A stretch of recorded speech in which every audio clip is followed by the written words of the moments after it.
Alfredo Blanco es economista, es radical, fue secretario de gobierno de Rubén Américo Martí, alguien de que todo el mundo ahora parece estar acordándose con demasiada frecuencia, no de su partido, sino del otro, ¿no? De los peronistas. Ya se ha hartado de hacerlo. Bueno, o sea, eso habla muy bien de él, o habla muy mal de aquellos que lo sucedieron, porque mira el tiempo que hay que remontarse para atrás.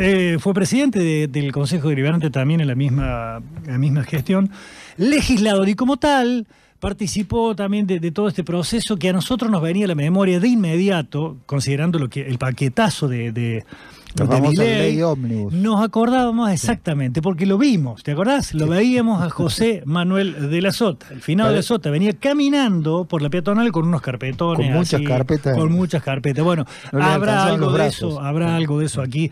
Alfredo, gracias por este contacto. Muy buenas noches. Adriana, David, Néstor, te saludamos. ¿Qué tal? ¿Cómo les va? Buenas noches. Gracias por ayudarnos en esta interpretación que decíamos. ¿Qué es lo primero que a usted le viene a la memoria, considerando este escenario que lo hablábamos en el contacto de preproducción? Bueno, no se sabe mucho, ¿no? Más allá del arma del gabinete, este paquetazo de medidas se desconoce casi en sus trazos absolutos. Sí, bueno, todavía no tenemos nada más que versiones, digamos. Así que va a haber una ley ómnibus, pero yo diría que dentro de toda esa incertidumbre que ustedes recién señalaban también en el comentario previo, uno podría decir que hay algunas certidumbres. Sabemos que va a haber, y digo, incluso con presidencia del gobierno, que finalmente asume el domingo, fuera quien fuera, sabemos que va a haber decisiones que van a tener que ver con lo fiscal, que van a tener con lo monetario y que van a tener que ver con lo cambiario, digamos, ¿no es cierto? En lo fiscal se habla de una reducción del gasto, que ya no va a ser la que se anunció, que se decía vamos a bajar 15 puntos la participación del gasto en el gasto público como porcentaje del producto, ni tampoco ya se habla mucho de que se va a dolarizar la economía, por hablar de lo monetario. Digo, lo que sí está claro es que va a haber algunas decisiones, y entre ellas, a propósito de lo que estaba comentando, se dice, bueno, va a haber un programa de privatización, ¿no? En los 90 hubo un programa del presidente Menem.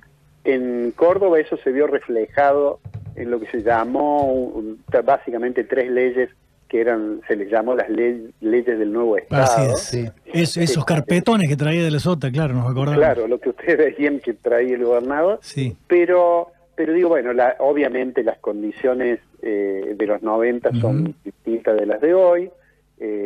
Nosotros tenemos hoy una situación macroeconómica realmente muy frágil, pero de todos modos yo creo, y esto es por supuesto una intuición porque no tengo la información, que cuando se habla de privatización el gobierno va a tener que tener algún cuidado porque hay muchas empresas que en los 90 estaba claro que tenían problemas de funcionamiento y que se privatizaron, y más allá de la forma que se hicieron, finalmente se concretó esa privatización. Digo, el ícono de eso era Entel, digamos, los problemas de los teléfonos. Bueno, esas cosas hoy no tenemos, pero de todos modos hay algunas empresas que son un peso importante para el sector público, porque tienen déficits muy importantes, y como el gobierno debe intentar reducir el déficit como una forma de reducir la emisión monetaria también, bueno, tendrá que analizar, digo, me da la impresión de que tendrá que analizar con mucho cuidado caso por caso, ¿no? Alfredo, intentemos trazar ahí, aún con el cuadro de tanta sombra que hay, porque no se sabe efectivamente qué contiene ese gran paquete, pero intentemos trazar una analogía en cuanto a las semejanzas y a las diferencias que usted planteaba hace minutos. La situación económica es muy frágil, la presente, la de entonces también, pero ¿dónde señala usted, dónde consignaría usted las semejanzas y las diferencias? Bueno, la semejanza yo creo, digamos, por un lado hay una semejanza en el gobierno que va a asumir por lo que se ha expresado, digo, hay una semejanza en el plano de, no sé si llamarlo ideológico, pero en el plano del rol del Estado, ¿no?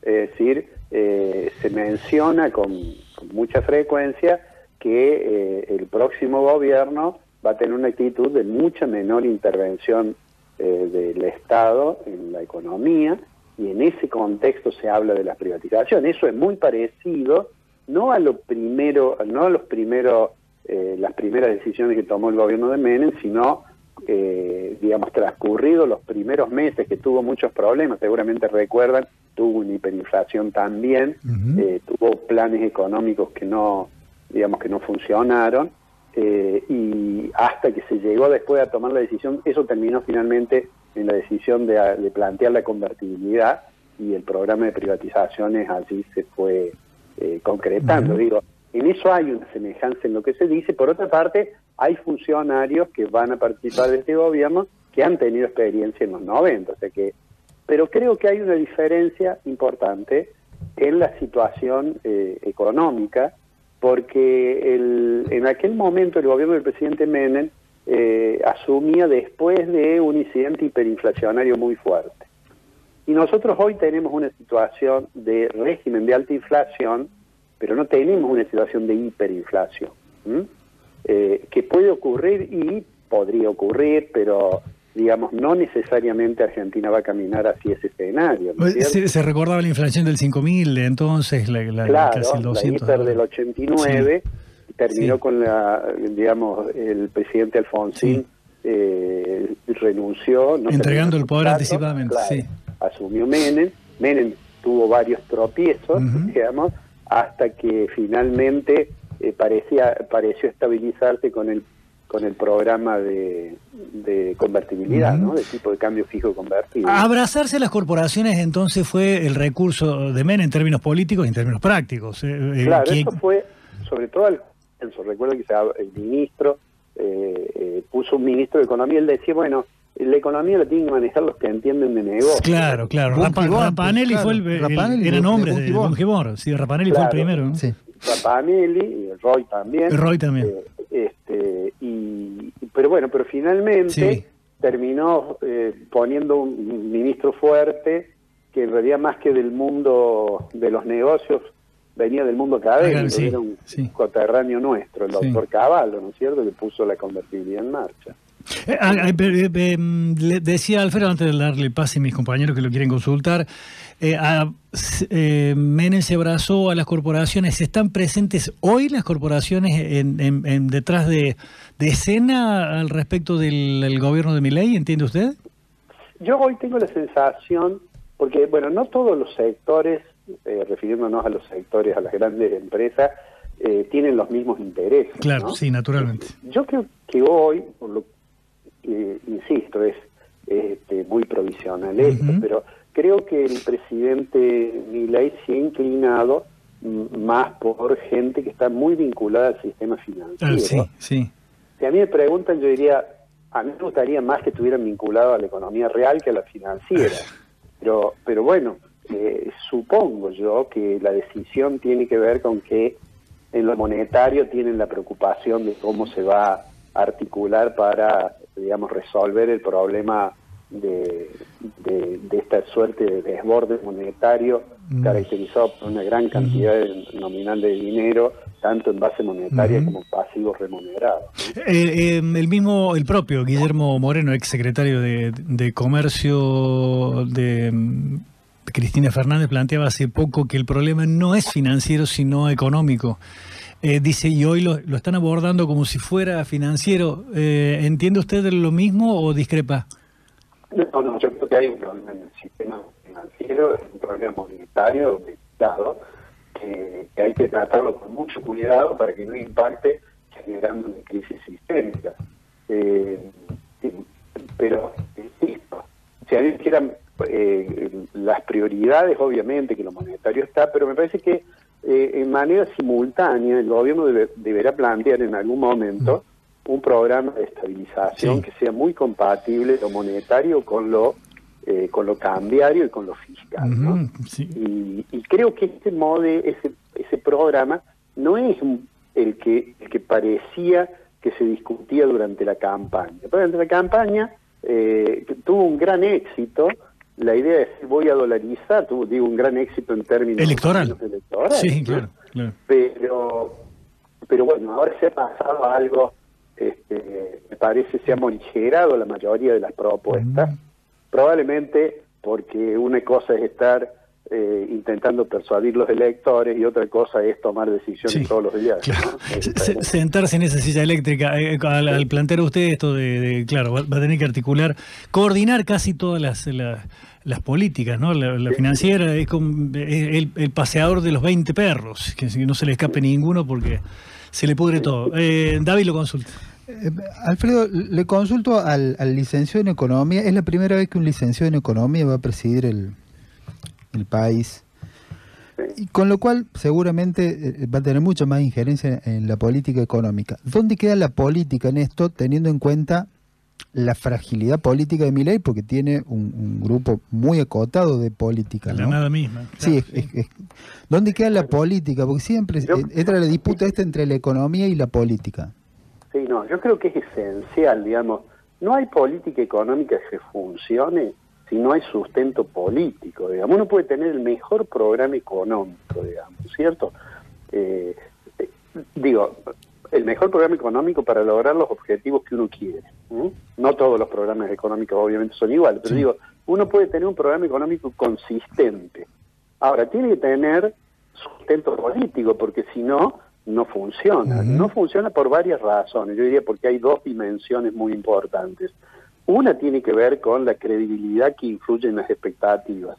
Y lo que persuade a la gente para que crea en algo es, obviamente, el accionar de la política. Claro. Y por otro lado, tiene que tener, la otra dimensión, tiene que ver con los agentes políticos, porque si el resto de los políticos, en particular los que están en el Parlamento, no acompañan, obviamente la política económica no va a funcionar.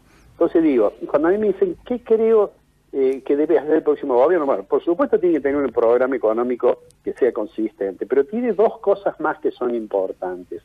Una, creo yo, es esta de crear consenso y tener volumen político para ejecutarlo, y la otra, que no debería descuidar, debe tener muy presente además la cuestión social, porque cuando tenemos 44% de la población por debajo de la línea de pobreza, cuando tenemos esa realidad, bueno, el que toma decisiones de política económica sabe que afecta a la gente. Y en realidad hay un imperativo moral, que es preocuparse por las condiciones de vida de los ciudadanos. Entonces está lo social, está lo político y está lo económico. Las tres son condiciones necesarias, ningún individualmente suficiente para que tenga éxito el programa económico. Parece ser que ha querido emitir un mensaje muy claro para aquel que quiere interpretarlo, por supuesto, el presidente electo, cuando dice la única billetera que estará activa y gorda es la de Petovelo, la ministra, claro, de esa multicartera, para asistir en el momento en que necesariamente se va a tener que hacerlo, porque no se puede cortar. Esto no es un tejido inerte, es un tejido vivo el de la claro, sociedad, de tal manera que, bueno, parecía ser que también viene retrocediendo de aquello que pretendía hacer y aquello por el que el elector lo puso ahí. Lo que pasa es que planteamos aquí, Alfredo, el elector que ha pedido el ajuste porque no da más en todos sus términos. Bueno, después va a ser el que soporte el ajuste. La situación es endemoniada. Esto no parece haber demasiada duda al respecto. Adriana quiere consultarlo, Alfredo. Sí, Alfredo, yo quería saber qué opinás sobre el ajuste, el tremendo ajuste que quiere hacer Milei, porque ya ha dado muestras de eso. Y bueno, y lo que se sabe, ¿no?, con respecto al plan de privatizaciones. Bueno, yo creo, yo no tengo muy claro la magnitud de ese ajuste que va a hacer. Le soy sincero, cuando dijo voy a bajar 15 puntos del producto del gasto, eso es un hecho imposible. Sí, claro, una para que tengamos, digamos, alguna escala de eso, Argentina tiene más o menos 42% del producto, es lo que representa el gasto público, pero eso incluye los gastos de provincia y los gastos de los municipios. O sea, 15 puntos de producto imposible baja. Ahora bien, en una economía que además está caminando con una inflación que parece que se acerca al 200%, ya hay un ajuste tremendo sobre los sectores que no pueden ajustar sus ingresos. Naturalmente. Por eso a mí me parece inteligente que el presidente haya advertido y diga: la billetera que queda abierta es la del ministerio, donde están los problemas de atención a los sectores más vulnerables. Eso a mí me parece una cosa inteligente. No solamente, yo creo que es importante por lo que decía antes, porque hay un imperativo moral en eso. Pero además, si no lo hubiera, aunque él no sintiera ese imperativo moral, es una condición necesaria, porque si no, no hay sustentabilidad después para desarrollar el programa económico. Entonces creo que va a tener que caminar con mucho cuidado en el tema de cómo se va haciendo el ajuste. Convengamos que una parte de ese ajuste existe por la inflación, pero lo va a tener que hacer porque además en los últimos meses, en particular cuando entramos en el proceso electoral, hubo una dosis de irresponsabilidad muy grande desde el punto de vista fiscal y monetario del gobierno en su intento de ganar la elección, ¿no es cierto? Entonces fue un poco como que el candidato que era ministro de Economía dijo: bueno, hago esto como candidato, aunque sabía que como ministro podía no ser correcto, y después veo si lo arreglo, si es que gano. Bueno, perdió y le toca arreglar a los que vienen. Los que vienen tienen que ser conscientes de esa situación de desborde, pero tienen que ser conscientes también de los cuidados que hay que tener. Creo que va a ser muy importante lo que ocurra, los anuncios que se hagan la semana que viene, porque allí vamos a poder ponderar la magnitud del sacrificio que va a estar pidiéndole a la sociedad, y ahí vamos a ver hasta qué punto la sociedad está dispuesta a hacer. El dique donde debiera pararse cualquier intención de que el ajuste sea brutal, uno presupone que deberían ser los dos grandes partidos populares de este país, el peronismo y el radicalismo. ¿Qué esperaría usted que hiciera el radicalismo sentado en las bancas del Congreso? Bueno, yo presumo porque estoy, muy alejado del partido en el cual milité muchos años. Bueno, fue hace mucho, pero presumo que hay ciertos límites que partidos que vienen de extracciones populares, como en el caso del radicalismo, como en el caso del justicialismo, no van a acordar con normas que supongan golpear a los sectores más vulnerables de la sociedad. Y ese es un límite que tiene, una restricción que tiene el gobierno, o sea que va a tener que aplicar una dosis además muy importante de capacidad de negociación, porque si no, no va a poder ejecutar su programa. Alfredo, gracias por este contacto. Nos vamos a volver a encontrar. Este año va a ser este año. Sentime a mí. Este año es el siglo que viene. No, pero me refería en términos temporales. Uno dice el año que viene como si en unos días ya nomás esto va a cambiar radicalmente, con lo cual vamos a estar en contacto más frecuentemente para que nos ayudes a analizar esto que nos está pasando. Gracias, Alfredo, muy amable, gracias. No, al contrario, gracias. Alfredo Blanco es economista, es radical, fue un hombre de la política, él dice efectivamente está de la academia hace muchos años, fue decano de Ciencias Económicas. Pausado, es interesante hablar con gente que no pierde la calma, porque hoy